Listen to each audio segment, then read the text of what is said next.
Okay, so now I'm going to share my slides. This is the slide and this is the title slide. Okay, so is title slide visible, Harish?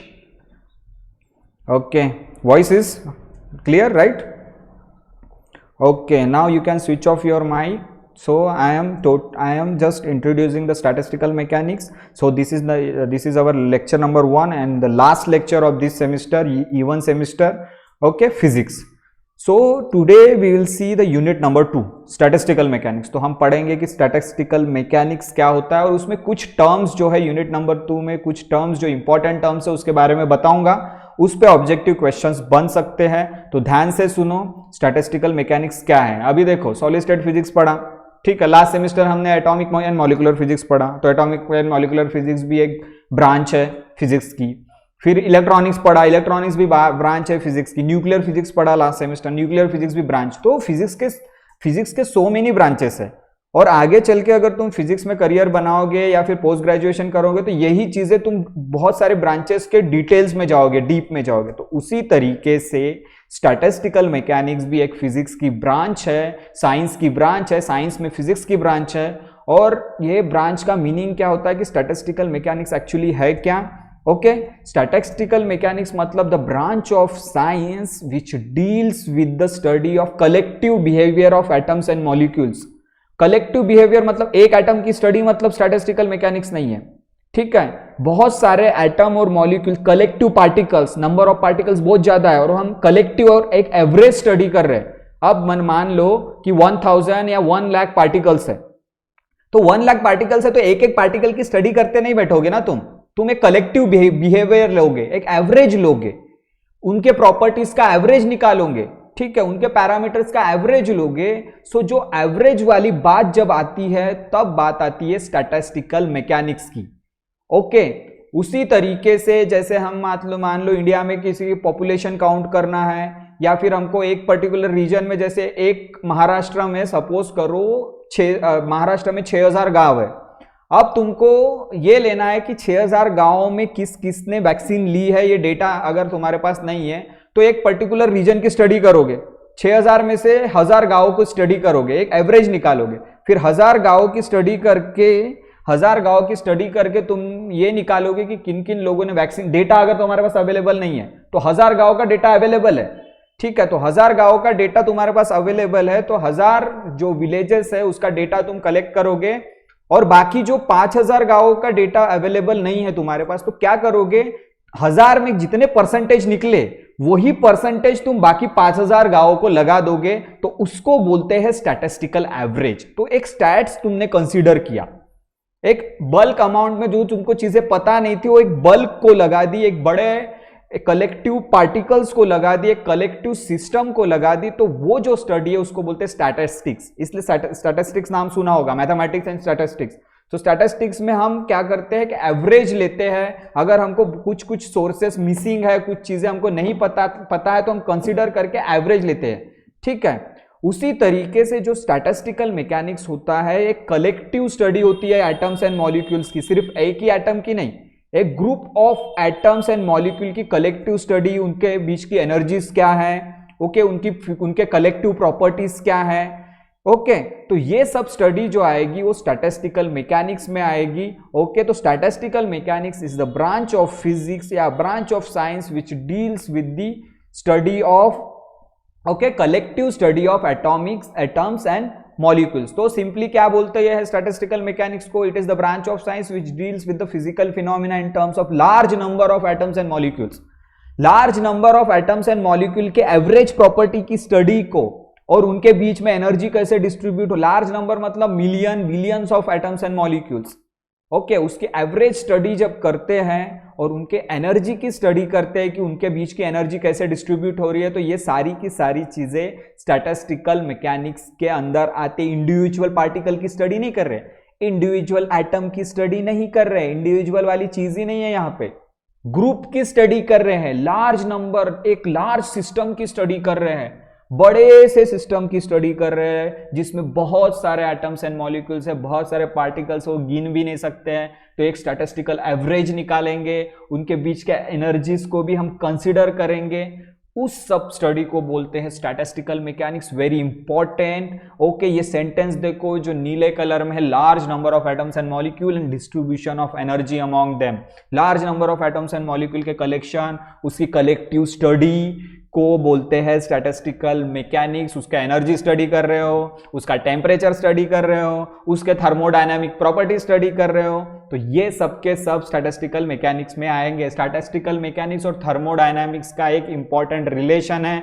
Thermodynamics में भी हम एक system को consider करते हैं। System मतलब system consist of large number of atoms and molecules. Large number of atoms and molecules के system को हम कंसीडर करते हैं थर्मोडायनामिक्स में।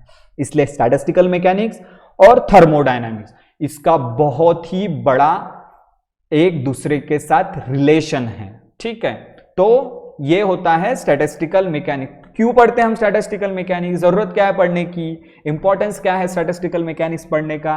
पहला एक इंपॉर्टेंस ये है कि it explains the measurable properties of macroscopic system on the basis of properties and behaviour of microscopic constituent. Microscopic और मैक्रोस्कोपिक, ये दो वर्ड पता होना चाहिए। ठीक है, दिखने सुनने में तो सिमिलर लग रहे हैं, बस ए और आई का डिफरेंस है, माइक्रोस्कोपिक और मैक्रोस्कोपिक। माइक्रोस्कोपिक मतलब ऐसी चीजें जो हम नेकेड आई से नहीं देख सकते हैं, जिसको देखने के लिए माइक्रोस्कोप या इलेक्ट्रॉन माइक्रोस्कोप की जरूरत पड़ती है। इलेक्ट्रॉन्स नहीं देख सकते, प्रोटॉन्स नहीं देख सकते, न्यूट्रॉन्स नहीं देख सकते। ये सब क्या है? माइक्रोस्कोपिक कंस्टिट्यूएंट पार्टिकल्स, माइक्रोस्कोपिक जो नहीं देख सकते। और मैक्रोस्कोपिक मतलब लार्ज सिस्टम। अगर इतने पार्टिकल्स को ऐसे कलेक्ट कर दिया और एक लार्ज सिस्टम बना दिया जो विजिबल भी है नेकेड आई से, सो दैट इज मैक्रोस्कोपिक। तो मैक्रोस्कोपिक बोला मतलब लार्ज सिस्टम, माइक्रोस्कोपिक बोला मतलब स्मॉलर सिस्टम जो आंखों से नहीं दिखेगा, that is microscopic. So microscopic constituents में क्या क्या आ सकता है? Electrons, protons, neutrons, naked eye से नहीं दिखते ना भाई, इसलिए माइक्रोस्कोपिक। मैक्रोस्कोपिक मतलब लार्ज सिस्टम, कलेक्शन, बहुत सारे पार्टिकल्स को कलेक्ट कर दिए, एक बड़ा सा सिस्टम बना लिया, दैट इज मैक्रोस्कोपिक। फॉर एक एग्जांपल दे रहा हूं, सिंपल सा एग्जांपल है। ओके, सोने की अंगूठी तुम अगर देख रहे हो, गोल्ड रिंग, ओके, सोने की अंगूठी दैट इज रिंग। ओके, तो रिंग तो ऑब्जर्व है ना, रिंग तुमको ऑब्जर्व हो रही है नेकेड आई से, तो रिंग क्या है? Macroscopic system. लेकिन रिंग बनी किससे है? गोल्ड से। गोल्ड के अंदर क्या है? गोल्ड पार्टिकल्स, गोल्ड के एटम्स, और गोल्ड के एटम के अंदर क्या है? इलेक्ट्रॉन्स। तो ना इलेक्ट्रॉन तुमको दिख रहे हैं ना गोल्ड के एटम्स दिख रहे हैं, लेकिन वो कलेक्शन है ना गोल्ड के एटम्स का, लार्ज सिस्टम, तो कलेक्शन है। Ring is the gold ring. Okay, सोने की अंगूठी is the collection of all the atoms of gold. तो इतना सारा कलेक्शन कर लिया एटम्स का कि ये रिंग बन गई, तो रिंग मुझे दिख रही है, तो ring is the macroscopic system. But the gold particles and gold atoms are microscopic quantity. Gold के एटम्स तो नहीं दिख रहे हैं, लेकिन गोल्ड के एटम से बनी हुई रिंग विजिबल है। तो रिंग क्या है? एक लार्ज सिस्टम, और एटम्स और उसके अंदर के इलेक्ट्रॉन्स क्या है? Smaller system. तो एटम्स और इलेक्ट्रॉन्स जो गोल्ड रिंग के अंदर है, they are the microscopic constituents, but ring is the macroscopic system. So ऐसे मैक्रोस्कोपिक सिस्टम को, ये प्रॉपर्टीज को मेजर करते हैं on the basis of microscopic constituent, मतलब large number of particles, large number of atoms and molecules को हम study करते हैं on the basis of individual particles. So individual particles और इंडिविजुअल एटम से ही तो लार्ज सिस्टम बनता है ना। अगर मैं बोलूं कि गोल्ड रिंग, गोल्ड की अंगूठी, तो एक एक एटम से मिलके बनती है ना गोल्ड की अंगूठी, एक एक गोल्ड एटम से। सो अगर मुझे रिंग की स्टडी करना है, सोने की अंगूठी की स्टडी करना है, तो मुझे गोल्ड एटम की स्टडी करना पड़ेगा, तब पता। अगर तुम्हें पता ही नहीं तुमने जो रिंग पहनी हो किस मेटल से बनी है, किस एटम से बनी है, तो ये स्टडी कैसे करोगे? उसी तरीके से अगर स्टैटिस्टिकल मैकेनिक्स में लार्ज सिस्टम को स्टडी करना है, लार्ज सिस्टम को स्टडी करना है, तो इंडिविजुअल एटम्स को पहले स्टडी करना पड़ेगा।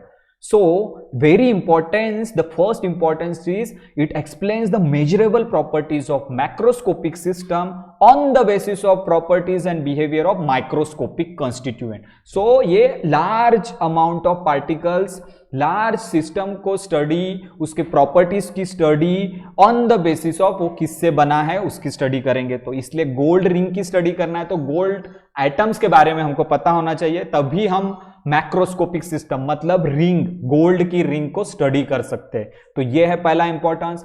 दूसरा इंपॉर्टेंस क्या है? Statistical mechanics determines the thermal energy as the energy of atomic particles and temperature. तो दोनों चीजें, थर्मल एनर्जी मतलब heat energy. So statistical mechanics में तुम जो अगर पार्टिकल्स के बीच में हीट एक्सचेंज हो रही है, बहुत सारे पार्टिकल्स हैं, तो पार्टिकल्स क्या करते हैं? एनर्जी लॉस करते हैं, एनर्जी गेन करते हैं. लॉस करते हैं तो अपने दूसरे पार्टिकल्स को दे देते हैं, तीसरे पार्टिकल्स को दे देते हैं, या किसी से एनर्जी लेते हैं, तो एनर्जी एक्सचेंज होती है, एनर्जी एक्सचेंज होती है. उसी तरीके से अगर मान लो कि एक सिंपल मैं बता रहा हूं कि दो स्टूडेंट खड़े हैं और एक स्टूडेंट थक गया, वो चल नहीं पा रहा है, तो दूसरे स्टूडेंट का एनर्जी है, तो वो क्या करेगा? अपनी एनर्जी उसको देके उसको खींचते हुए लेके जाएगा. तो क्या कर रहा है? एनर्जी एक्सचेंज कर रहा है. उसी तरीके से स्टैटिस्टिकल मैकेनिक्स में अगर सिस्टम है तो उस सिस्टम के बीच में एनर्जी एक्सचेंज होगी, thermal energy, heat energy, internal energy जो भी है, ठीक है. उसी तरीके से टेम्परेचर भी, ठीक है. अगर मान लो मॉलिक्यूल मॉलिक्यूल टकरा, बहुत सारे मॉलिक्यूल्स है, बहुत सारे एटम्स है सिस्टम में, मॉलिक्यूल मॉलिक्यूल कोलाइड करे, टेम्परेचर चेंज होगा. तो कैसे एनर्जी एक दूसरे के बीच में शेयर होती है, पार्टिकल्स के बीच में, कैसे एक दूसरे एटम्स के बीच में एनर्जी शेयर होती है, कैसे टेम्परेचर वेरी होता है, टेम्परेचर कम होता है, टेम्परेचर ज्यादा होता है, ये सारी जो चीजें हैं ये भी स्टैटिस्टिकल मैकेनिक्स डिटरमाइन करता है. मतलब statistical mechanics determines the thermal energy and temperature and measure how the energy shared among the particles. Particle के बीच में एनर्जी कैसे शेयर होती है, एनर्जी कैसे शेयर होती है, एक पार्टिकल एनर्जी कैसे एक्सचेंज करता है, दूसरा पार्टिकल एनर्जी कैसे लेता है, ठीक है. टेम्परेचर कैसे कम होता है, टेम्परेचर कैसे ज्यादा होता है, क्योंकि लार्ज सिस्टम है, large number of atoms and molecules present है, तो टेम्परेचर पे भी फर्क पड़ेगा, ठीक है. उसी तरीके से एनर्जी पे भी फर्क पड़ेगा, ठीक है. तो ये सब एनर्जी, टेम्परेचर की स्टडी, ये सारी चीजें भी स्टैटिस्टिकल मैकेनिक्स के अंदर आती है. अब देखो यहाँ पे ये बहुत इंपॉर्टेंट चौथा जो पॉइंट है, it does not concentrate on behaviour of every individual particle. हर एक से एक एक पार्टिकल की स्टडी करते नहीं बैठते हम स्टैटिस्टिकल मैकेनिक्स में, एक एवरेज लेते हैं. अभी बताएं, लार्ज सिस्टम है, हाँ एक पार्टिकल कौन सा है वो पता होना चाहिए तुमको, लेकिन हर एक पार्टिकल, जैसे मान लो कि 10 लाख पार्टिकल से एक सिस्टम है, तो तुम एक एक पार्टिकल की स्टडी करते नहीं बैठोगे, तो वो स्टैटिस्टिकल मैकेनिक्स नहीं है. तुम क्या करोगे कि एवरेज बिहेवियर लोगे, एवरेज बिहेवियर लोगे. जैसे एक क्लास में 100 स्टूडेंट्स है और 100 स्टूडेंट में से 80 स्टूडेंट्स को 80% के ऊपर है. सपोज एक क्लास में 100 स्टूडेंट है, 80 स्टूडेंट्स को 80% के ऊपर है और बाकी 20 स्टूडेंट को 60% के नीचे है. तो तुम क्या करोगे? एक एवरेज लोगे. तुम ऐसा नहीं कि हर एक से पूछते बैठोगे तेरे परसेंटेज कितने. अगर तुम्हारे क्लास का एवरेज निकालना है तो तुम क्या करोगे? सबका एक एवरेज निकाल के बोलोगे कि इस क्लास का रिजल्ट इतना है, इस क्लास का रिजल्ट इतना है. तो वो एवरेज इंपॉर्टेंट है. हर एक स्टूडेंट पे फोकस करते नहीं बैठोगे, हर एक स्टूडेंट से पूछते नहीं बैठोगे तेरे परसेंट कितने. अगर तुमको पता है कि एक रेंज है तो एक एवरेज पकड़ लोगे तुम. उसी तरीके से एवरी इंडिविजुअल पार्टिकल के बिहेवियर को तुम नोट करते नहीं बैठोगे स्टैटिस्टिकल मैकेनिक्स में, एक एवरेज बिहेवियर लोगे, ठीक है. एक एवरेज बिहेवियर लोगे लार्ज नंबर ऑफ पार्टिकल्स का, क्योंकि सारे के सारे पार्टिकल्स इक्विवेलेंट है, सारे के सारे particle of same kind, identical है. ओके, जैसे बीएससी 6 सेमेस्टर के बच्चे बीएससी 6 सेमेस्टर के बच्चे ही है, ऐसा कोई नहीं है कि वो 5th सेमेस्टर का है, 4th सेमेस्टर का है, 3 तो एक वो क्या है कि एक आइडेंटिकल क्लास में है. वो BSc 3rd year 6 semester identical class में है, ठीक है. तो उनको पूछने की जरूरत नहीं है कि तू बीएससी 6 सेमेस्टर में है कि नहीं, वो अंडरस्टूड है कि वो बीएससी 6 सेमेस्टर में आइडेंटिकल है. ओके, तो एक एवरेज बिहेवियर लेते हैं. So it does not concentrate on behaviour of every individual particle. एक इंडिविजुअल पार्टिकल के बिहेवियर पे कॉन्सेंट्रेट नहीं करते, एक एवरेज बिहेवियर लेते हैं लार्ज नंबर ऑफ पार्टिकल, क्योंकि every particle is of same kind. Very important importance. तो इस तरीके से 4 इंपॉर्टेंस है स्टैटिस्टिकल मैकेनिक्स के, जो मेन इंपॉर्टेंस है, और स्टैटिस्टिकल मैकेनिक्स होता क्या है ये भी बताया.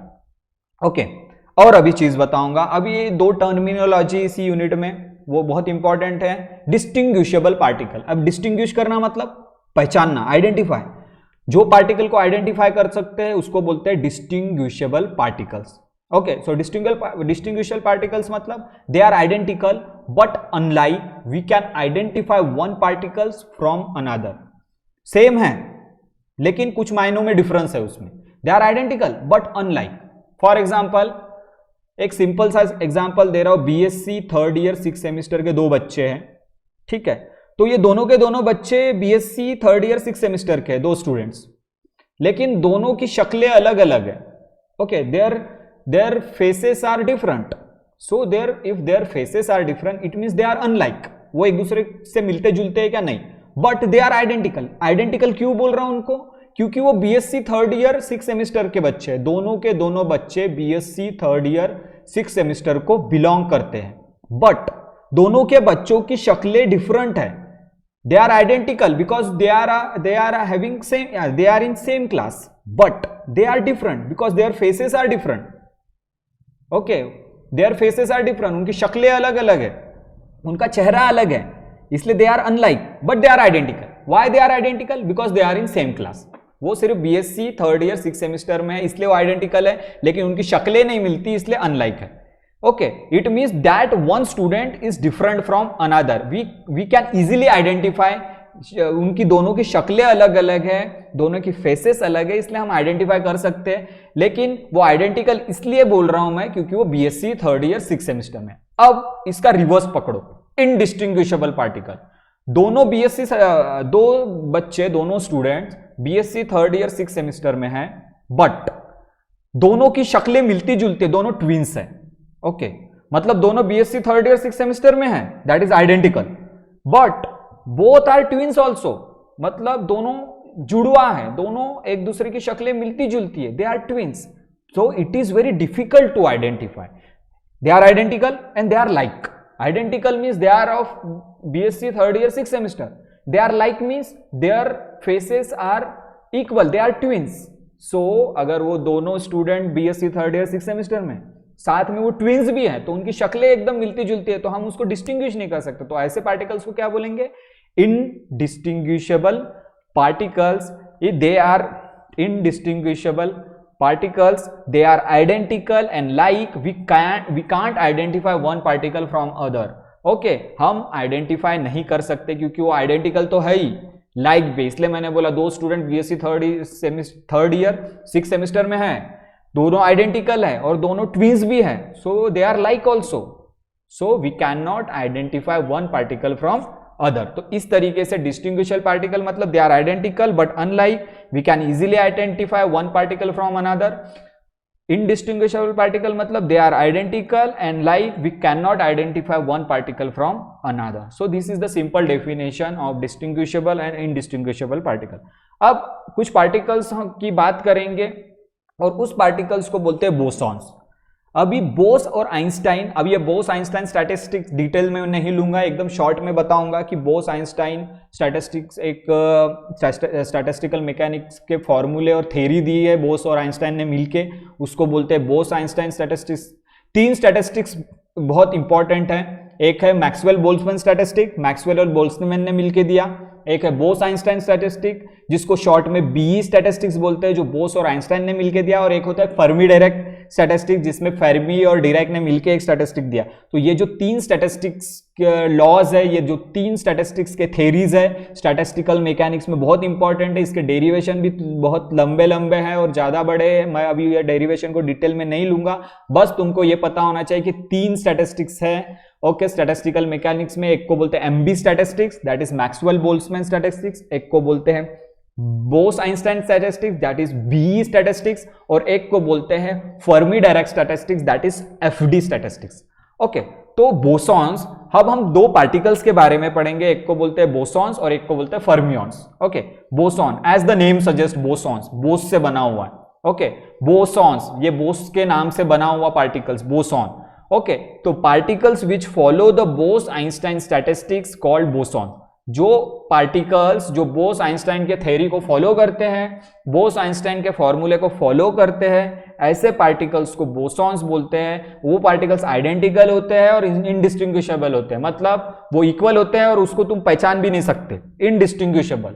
they cannot identify from each other. Okay, we cannot identify from one particle to another particle. Okay, they are identical and indistinguishable. अगर उनकी स्पिन की बात करें तो स्पिन कितनी होती है, h cross. This is h cross. h cross means क्या होता है, h बाय 2 पाई. देखो h के बीच में ऐसी हॉरिजॉन्टल लाइन है, उसको बोलते हैं h क्रॉस. h क्रॉस और उसका फॉर्मूला क्या होता है, h बाय 2 पाई. सो जो भी बोसॉन्स होते हैं, जो बोस आइंस्टाइन स्टैटिस्टिक फॉलो करते हैं, उनकी स्पिन कितनी होती है, उनका स्पिन एंगुलर मोमेंटम कितना होता है, h by 2 pi. h means Planck constant 6.6226 into 10 to the power minus 34 joule second, और उसकी वैल्यू होती है h बाय 2 पाई. तो बोसॉन की इंटीग्रल स्पिन कितनी होती है, h बाय 2 पाई. और बोसॉन्स के अंदर कौन कौन से पार्टिकल्स आते हैं, बोसॉन जो पार्टिकल्स है उसके क्या क्या एग्जांपल्स है, फोटॉन्स. फोटॉन्स भी आते हैं बोसॉन्स के अंदर, पाई मिसॉन्स आते हैं और अल्फा पार्टिकल्स. सो फोटॉन, किसी ने पूछा फोटॉन क्या है, फोटॉन है बोसॉन. फोटॉन कौन सी थ्योरी फॉलो करता है, Bose Einstein statistics. Okay, so photons, pi mesons और अल्फा पार्टिकल्स, ये जो तीन है they are examples of bosons. Okay, ये तीनों की स्पिन कितनी रहती है, h cross, h by 2 pi. दे अगर मैंने दो फोटॉन तुम्हारे सामने रख दिया तो तुम पहचान नहीं पाओगे कि ये फोटॉन अलग है कि वो फोटॉन अलग है. You can not identify. अगर 10 फोटॉन तुम्हारे सामने रख दे तो 10 के 10 फोटॉन सेम दिखेंगे, identical but indistinguishable. You can not identify one photon from another. So photons, pi mesons and alpha particle, they are the examples of boson. Okay, तो ये है बोसॉन्स के बारे में कुछ पॉइंट्स जो तुमको याद रखना है, ये ऑब्जेक्टिव क्वेश्चंस में पूछ सकते हैं. सेकेंड जो सिस्टम ऑफ पार्टिकल्स होता है उसको बोलते हैं फर्मियंस. फर्मियंस मतलब जो पार्टिकल फर्मी डायराक स्टैटिस्टिक्स को फॉलो करते हैं. फर्मी और डायराक ने मिलके स्टैटिस्टिकल मैकेनिक्स के कुछ फॉर्मूलेस दिए, कुछ थेरीज दी, उसको बोलते हैं फर्मी डायराक स्टैटिस्टिक्स. और जो पार्टिकल्स होते हैं फर्मियंस, वो फर्मी डायराक स्टैटिस्टिक्स को फॉलो करते हैं, तो उसको बोलते हैं fermions. Okay, but these fermions also identical and indistinguishable. fermions को भी एकदम सेम होते हैं और उनको भी तुम पहचान नहीं सकते. एक फर्मियन को दूसरे फर्मियन से पहचान नहीं सकते. They are identical and indistinguishable and they follow Pauli's exclusion principle. और पॉली एक्सक्लूजन प्रिंसिपल क्या होता है, तुमने लोअर क्लासेस में पढ़ा होगा कि एक स्टेट में, ठीक है, दो इलेक्ट्रॉन है. Electron are the example of fermions. Electron कौन सा स्टैटिस्टिक फॉलो करते हैं, फर्मी डायराक स्टैटिस्टिक्स. ओके, तो इलेक्ट्रॉन कौन सी क्लास के अंदर आता है, फर्मियंस के अंदर. फोटॉन कौन सी क्लास के अंदर आता है, बोसॉन्स के अंदर. बोसॉन्स के अंदर एग्जांपल क्या है, फोटॉन्स. इलेक्ट्रॉन किसका एग्जांपल है, फर्मियन का. और तुमने पॉली एक्सक्लूजन प्रिंसिपल 11वीं 12वीं में पढ़ा होगा कि 2 electrons can not have a same set of quantum number. Same set of quantum number. Okay, 2 electron अगर एक स्टेट में प्रेजेंट है तो उस स्टेट का क्वांटम नंबर सबके सब सेम नहीं होंगे. अगर orbital quantum, principal quantum number और मैग्नेटिक क्वांटम नंबर सेम है तो दोनों की स्पिन्स अलग अलग होंगे, स्पिन क्वांटम नंबर अलग होगा. So no 2 electron in an one orbital have a same set of quantum number. In one state can not have a same state of quantum number. ये पॉली एक्सक्लूजन प्रिंसिपल जो तुमने पढ़ा होगा. Okay, 2 electron के सारे 4 के 4 quantum number same नहीं हो सकते, ये पॉली बोलता है. और क्वांटम नंबर्स क्या होते हैं ये मैंने पढ़ाया था लास्ट सेमेस्टर में. प्रिंसिपल क्वांटम नंबर और azimuthal quantum number, magnetic quantum number, spin quantum number. तो ये चारों के चारों क्वांटम नंबर 2 इलेक्ट्रॉन अगर एक ही स्टेट में प्रेजेंट है तो उसके सेम नहीं होंगे. ये पॉली एक्सक्लूजन प्रिंसिपल है और ये Pauli exclusion principal fermions follow करते हैं. ओके, फर्मियंस के एग्जाम्पल क्या है, इलेक्ट्रॉन्स, प्रोटॉन्स और न्यूट्रॉन्स. इलेक्ट्रॉन, प्रोटॉन्स और न्यूट्रॉन्स ये फर्मियंस में आते हैं और उनकी स्पिन भी कितनी होती है, h cross, h by 2 pi. So electrons की भी स्पिन क्या होती है, h बाय 2 पाई, मतलब 1/2. ठीक है, ये भी पढ़ा है, प्लस 1/2 माइनस 1/2. ठीक है, so these are the fermions. Okay, तो फर्मियंस के एग्जांपल क्या है, electrons, protons and neutrons. So these are the examples of fermions. So bosons और फर्मियंस के बारे में ये चीजें तुमको याद रखनी है, ये ऑब्जेक्टिव क्वेश्चंस में आ सकते हैं. बोसॉन्स और फर्मियंस के बारे में डिटेल्स. ओके, उनकी स्पिन कितनी होती है, h क्रॉस, h बाय 2 पाई. तो ये हो गया बोसॉन और फर्मियंस के बारे में. आगे हम कुछ फॉर्मूलेस देखेंगे कि बोस आइंस्टाइन डिस्ट्रीब्यूशन लॉ क्या होता है. ये देखो, ये जो डायग्राम, ये जो फॉर्मूला है, this formula is called Bose Einstein distribution law. अब बोस आइंस्टाइन ने क्या स्टडी किया कि बहुत नंबर ऑफ पार्टिकल्स है, ये नंबर ऑफ पार्टिकल्स कैसे नंबर ऑफ स्टेट्स में डिस्ट्रीब्यूट होते हैं. ओके, जैसे मान लो मेरे पास जैसे मान लो कि 50 स्टूडेंट्स है और 50 स्टूडेंट्स को मैंने बोला 10 कमरे हैं, 10 रूम्स और 10 क्लासेस। सपोज 10 क्लासरूम है और 50 स्टूडेंट है। 50 स्टूडेंट को मैंने बोला कि ये 10 क्लासरूम्स में तुम डिस्ट्रीब्यूट हो जाओ, तो अपने हिसाब से डिस्ट्रीब्यूट होंगे। उसी तरीके से बोस आइंस्टाइन ने क्या किया, नंबर ऑफ पार्टिकल्स, एनआई मतलब number of particles for the ith group, this the number of particle, और जीआई मतलब उनके घर, पार्टिकल्स के घर मतलब states, state of the particles. Okay, so number of particles को नंबर ऑफ स्टेट्स में डिस्ट्रीब्यूट करने के जो लॉ को बोलते हैं बोस आइंस्टाइन डिस्ट्रीब्यूशन लॉ। और बोस आइंस्टाइन ने क्या बताया कि अगर हमारे पास एक लार्ज सिस्टम है जिसमें बहुत सारे एटम्स और मॉलिक्यूल्स प्रेजेंट है, बहुत सारे पार्टिकल्स प्रेजेंट है, तो उसको कैसे स्टेट्स में डिस्ट्रीब्यूट करेंगे, कैसे उसके घर में डिस्ट्रीब्यूट करेंगे। जैसे मैंने बताया 50 स्टूडेंट है, 10 क्लासरूम दे दिया, तो 50 स्टूडेंट को 10 क्लासरूम में किस तरीके से अरेंज कर दिए, वो हो गया डिस्ट्रीब्यूशन, वो हो गया डिस्ट्रीब्यूशन। उसी तरीके से नंबर ऑफ पार्टिकल्स है, उसके घर है g i, g i is the nothing but number of states of the particles, n i is number of particles. So n i particles को जीआई स्टेट्स में और एनआई स्टूडेंट्स को उनके जीआई क्लासरूम में कैसे डिस्ट्रीब्यूट करना है। एनआई है नंबर ऑफ पार्टिकल्स और जीआई है उसका घर, ठीक है, पार्टिकल्स का घर, इसका मतलब स्टेट, पार्टिकल्स की state, number of states of particles. So number of particles को नंबर ऑफ स्टेट्स में कैसे डिस्ट्रीब्यूट करना है, ये किसने बताया, बोस आइंस्टाइन ने बताया। तो इसको बोलते हैं Bose Einstein distribution law. NI is equal to GI upon e to the power alpha plus beta EI minus EI. EI is the energy of particles for the ith group, I suffix मतलब I group के particles, EI मतलब energy of the particles. Beta means क्या होता है, beta होता है 1/kT, beta मतलब 1/kT, K means Boltzmann constant, T मतलब temperature of the system, beta is equal to 1/kT। और अल्फा क्या होता है, लैग्रेंजियन मल्टीप्लायर बोलते हैं अल्फा को, alpha plus beta EI minus 1। तो ये होता है बोस आइंस्टाइन डिस्ट्रीब्यूशन लॉ, इसको याद रखना है। Ni is equal to GI, Ni है नंबर ऑफ पार्टिकल, GI है number of states, okay, E alpha plus B EI है energy of the particles, beta है 1/kT मतलब reciprocal of product of Boltzmann constant and temperature, alpha is Lagrangian multiplier and minus 1। ये है Bose Einstein distribution law. और Fermi Dirac का कैसे law है, Fermi Dirac distribution law same, but यहां पे प्लस आ जाएगा, यहां माइनस की जगह प्लस आएगा, तो बस same Fermi Dirac distribution law is same. Ni is equal to GI e to the power alpha plus beta EI plus 1, यहां प्लस आएगा या माइनस आया तो बोस आइंस्टाइन, प्लस आया तो Fermi direct, very simple, that is distribution law. Okay, और कुछ फॉर्मूले बताऊंगा। प्लैंक्स रेडिएशन लॉ, अभी प्लैंक्स ने क्या किया, फोटॉन्स की स्टडी की। अब फोटोन भी तो एक सिस्टम ऑफ पार्टिकल्स है ना, कोई भी रेडिएशंस है, कोई भी लाइट रेडिएशंस है, उसमें क्या होते हैं, photons.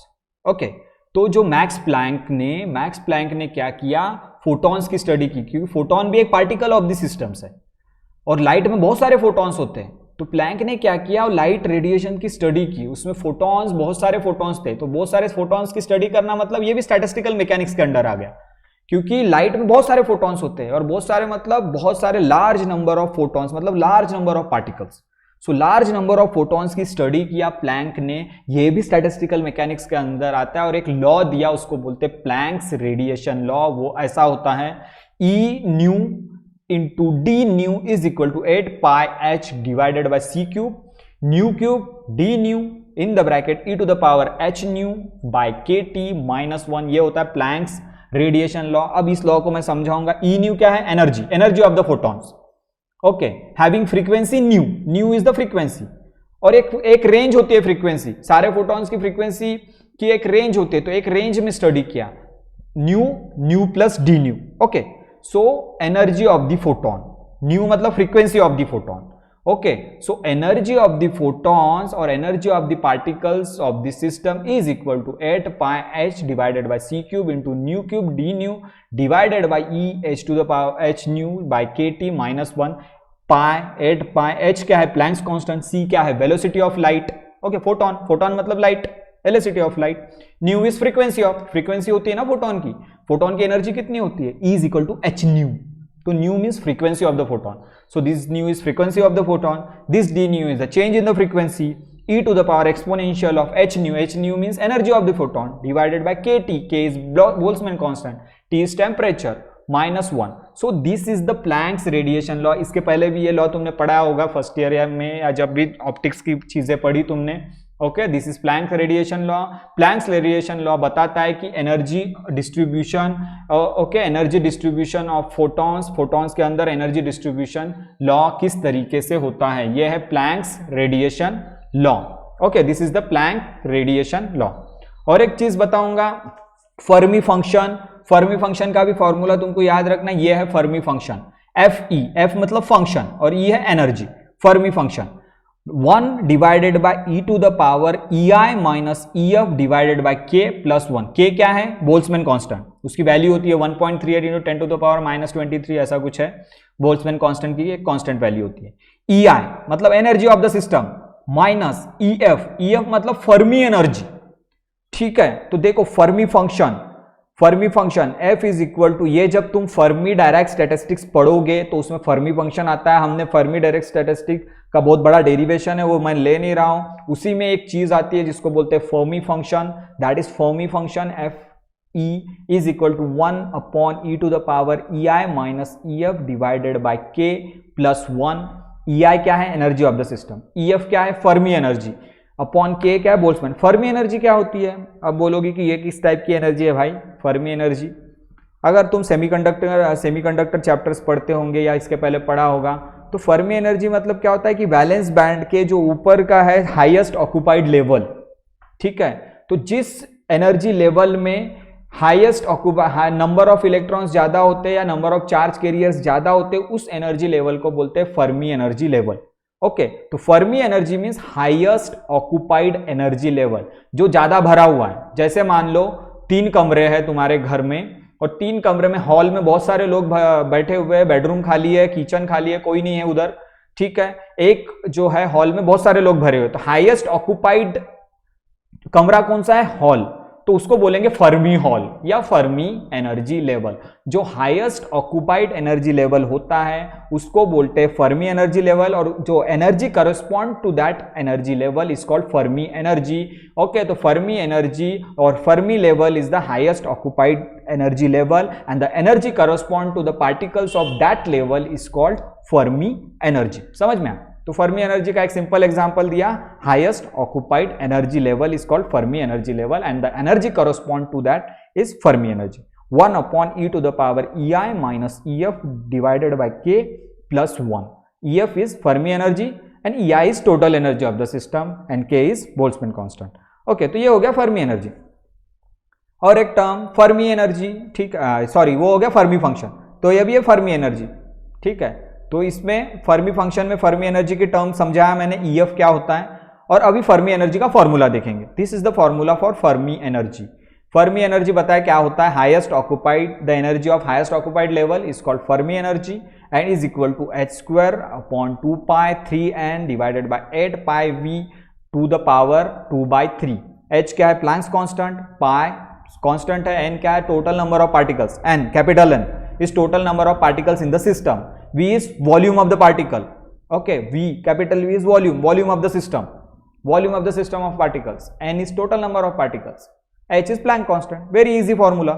EF is equal to h square divided by twice pi thrice n divided by 8 pi v to the power 2/3. It is called Fermi energy. The formula for Fermi energy. And what is Fermi energy?